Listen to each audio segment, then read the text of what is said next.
Ambiance foudroyante sur le plateau de Balance ton poste. Ce 4 février, l'animateur Cyril Hanouna recevait Agnès Pannier-Runacher, ministre déléguée auprès du ministre de l'Économie, des Finances et de la Relance, chargé de l'Industrie. Celle-ci est revenue sur la situation sanitaire actuelle, faisant notamment le point sur la campagne vaccinale menée par le gouvernement depuis le 27 décembre dernier. Sur le plateau, la ministre a abordé les différentes prises de position d'Emmanuel Macron, qui a récemment promis un vaccin à tous les adultes d'ici la fin de l'été. Si est-il le job de chef, a déclaré Agnès Pannier-Runacher. Il fait son job de patron et nous on fait notre job d'aller le plus vite possible. On a donc accéléré la vaccination. Malheureusement, ces déclarations n'ont pas plu à l'un des invités. Également présent autour de la table, le chroniqueur Yann Moix est sorti de ses gonds, jugeant déplacés les propos tenus par la ministre. Quand vous dites que si est un patron qui fait son job, ce genre de vocable, je trouve ça lamentable, s'est offusqué l'écrivain avant de s'expliquer.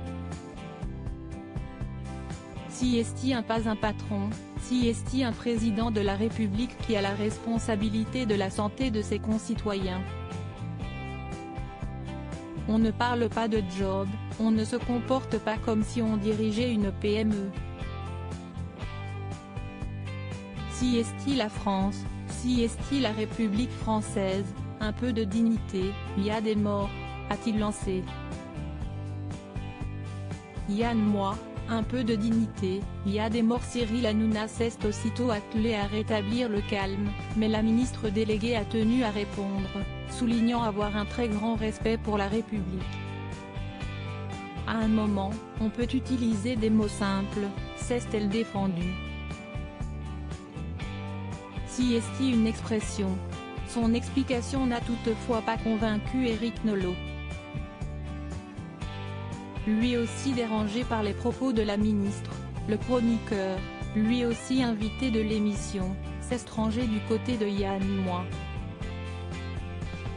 Si est inaudible comme discours car on ne comprend pas pourquoi le président de la République est obligé de taper du poing sur la table pour faire appliquer quelque chose que tout le monde attend. On est au milieu d'un marasme total, s'est indigné l'animateur, évoquant les nombreux dysfonctionnements de la campagne de vaccination française. À ce jour, 1 687 026 Français ont reçu le vaccin contre le Covid-19. À partir du 6 février, les soignants se verront proposer le vaccin AstraZeneca, qui viendra rejoindre les produits de Pfizer-BioNTech et Moderna déjà en circulation sur le territoire.